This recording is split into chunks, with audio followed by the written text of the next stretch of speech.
Darlings by Danielson.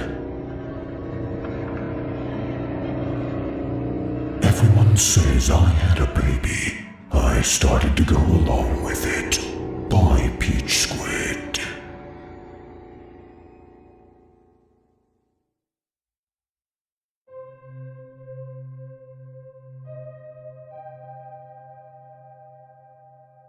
My neighbor brought over some baby shoes the other day.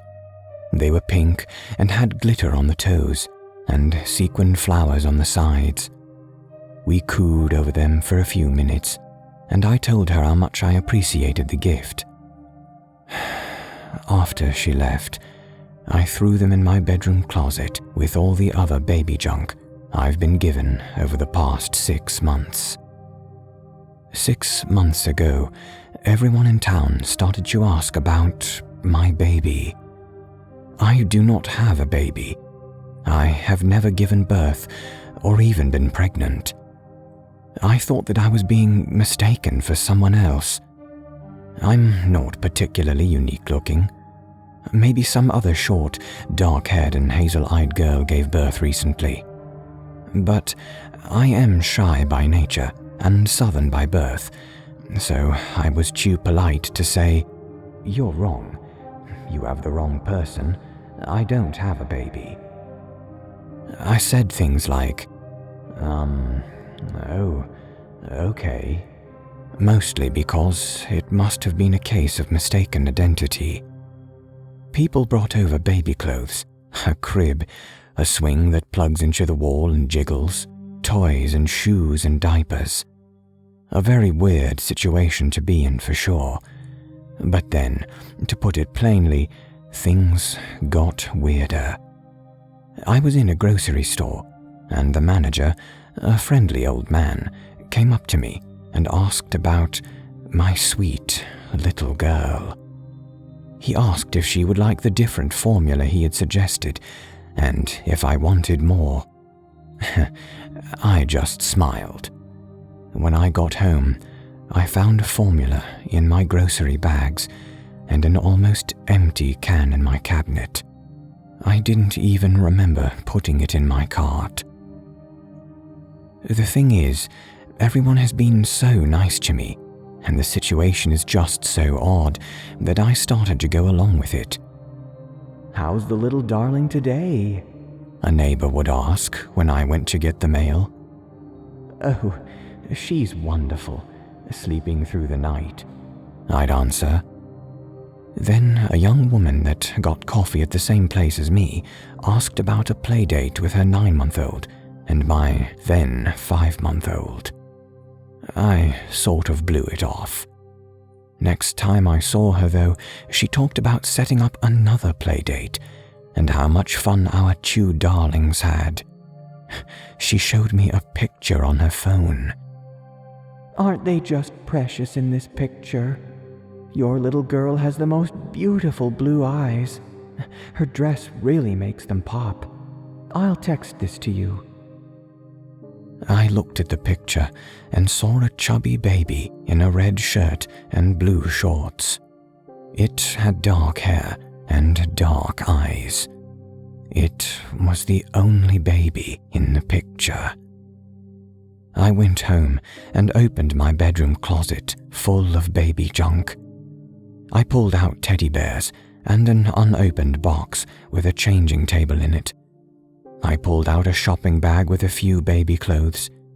I dumped it out on my bed and looked through them. I found a light blue dress. A few weeks ago, I decided to call my mom. "Hello?" She answered. "Mom, it's me." I said. "Oh, Pearl, hi. How are you?" I asked. We don't talk often.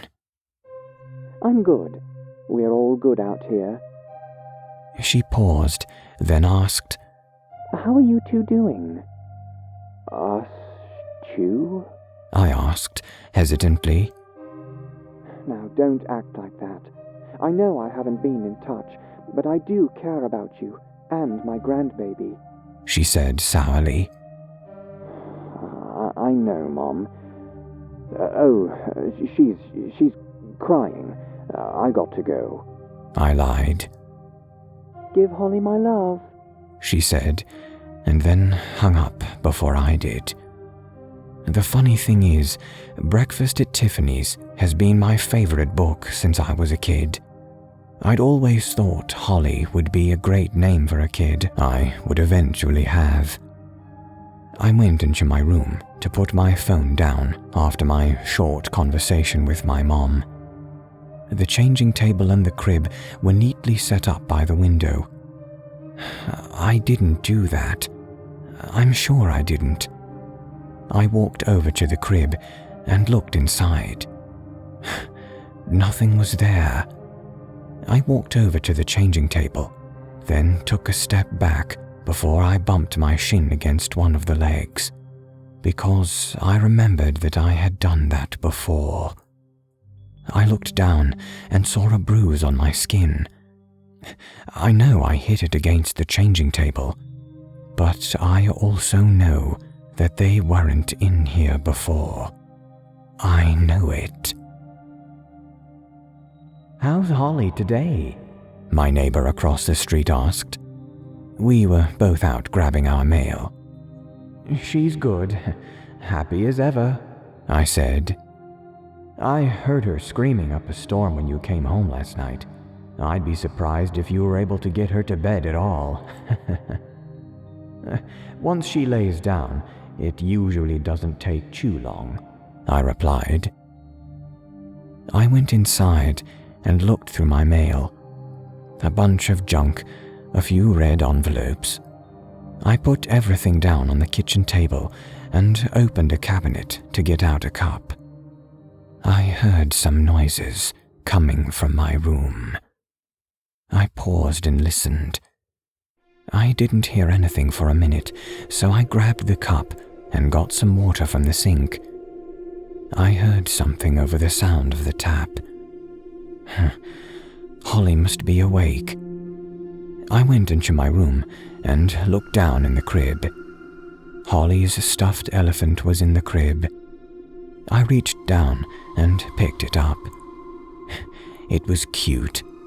No wonder someone got that for Holly. I put the elephant back down in the crib and brought the cup to my mouth to take a sip. I realized I was holding a baby bottle. Mom brain, I thought. Where did I put that cup down?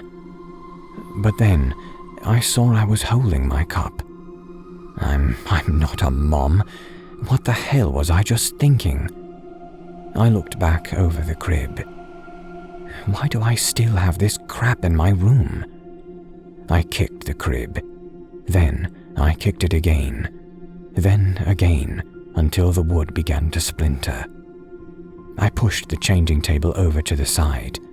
I opened my closet and shoved in the pieces of the crib and any other baby-related item I could find. I slammed the door closed.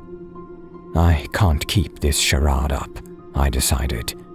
I can't go along with this nonsense anymore. I went to get coffee this morning. I was so tired. I felt like I hadn't slept all night. The barista smiled at me. "Your kid keep you up?" she asked. "No," I said firmly. Her smile wavered. I sat down at a table to drink my coffee. Some woman walked up to me. She asked how I was doing, how my daughter was doing. "I'm fine," I answered, and left it at that. She sat down at the table, and in a hushed and concerned voice, she asked me if I was experiencing any depression. She said that new mothers often feel like this. "I'm not a new mother," I said. A man came in and walked quickly up to the table. He bent down and whispered something in my ear. It didn't register at first. "What?" I asked. "You left your kid in her car seat, in her car. he said again. I jumped up and ran outside.